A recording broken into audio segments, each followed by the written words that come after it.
Assalamualaikum Ustaz. Waalaikumsalam warahmatullahi wabarakatuh. Bagaimana kabar Ustaz? Baik, alhamdulillah. Alhamdulillahirrahmanirrahim. InsyaAllah beliau akan menyampaikan tausiahnya sampai dengan jam 6:30. Kemudian akan dilanjutkan dengan sesi tanya jawab sampai dengan jam 7 kurang 10 menit InsyaAllah. Baik Bapak Ibu yang dirahmati Allah Subhanahu Wa Taala, sebelum kita lanjut ke kajian kita, mari sama-sama kita membuka Al-Quran kita, baik yang sudah memegang Al-Quran ataupun yang ada di HP. Kita akan sama-sama baca ayat terkait kajian kita pada pagi hari ini, yaitu surat Al-An'am ayat 161 sampai dengan ayat 100. Rasuluh subhanaka la ilma lana illa ma 'allamtana innaka antal alimul. Al-An'am 161, tema besarnya kalau kita merujuk kepada tafsir namanya tafsir tematik, yaitu yang kita kenal dengan as-sirat al-mustaqim. Qul innani hadani rabbi ila siratim mustaqim.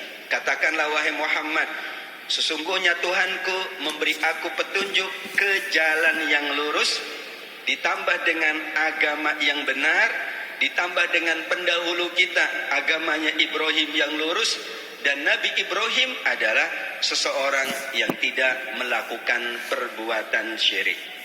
Siratul Mustaqim itu disebut di dalam Al-Quran sebanyak 45 kali.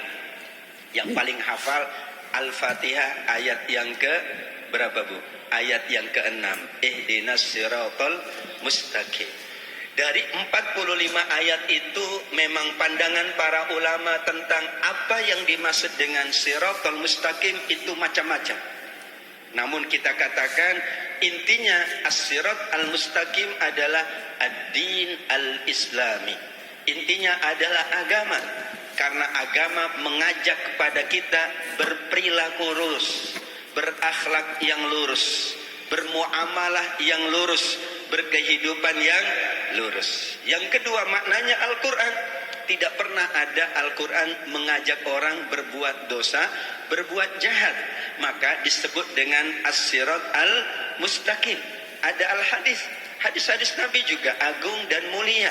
Tidak pernah Nabi mengajak umatnya untuk berbuat yang merugikan banyak orang. Tauhid adalah landasan kita dalam keimanan, bahwa keimanan kita menuntun kita selalu menggunakan atau menjalankan yang diridhoi oleh Allah dan diridhoi oleh umat manusia. Kemudian yang terakhir maknanya adalah akhlak yang mulia.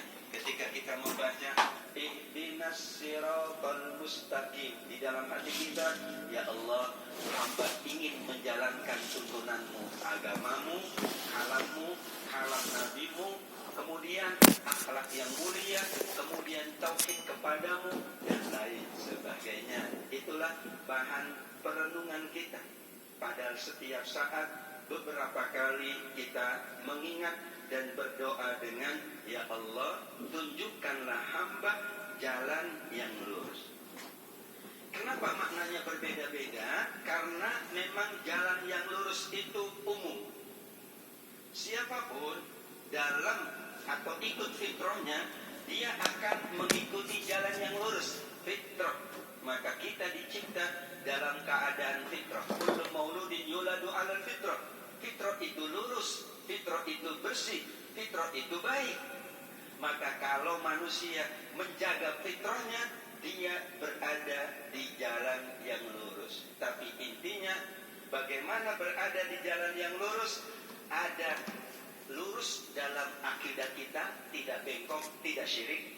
Lurus dalam ibadah kita, kita sungguh-sungguh beribadah. Lurus dalam bermuamalah, kita jalankan muamalah sebaik-baiknya. Diingatkan di ayat ini, yaitu di surat Al-An'am tadi, awal mula jalan yang lurus adalah di masa Nabi Ibrahim alaihi salam, millata Ibrahim hanifa. Kenapa? Karena Nabi Ibrahim bapaknya para nabi. Sedangkan para nabi dijamin jalannya lurus. umatnya yang kadang bengkok, kadang lurus. Umatnya yang kadang ke kiri, kadang ke kanan. Pada nabinya senantiasa berada di jalan yang lurus.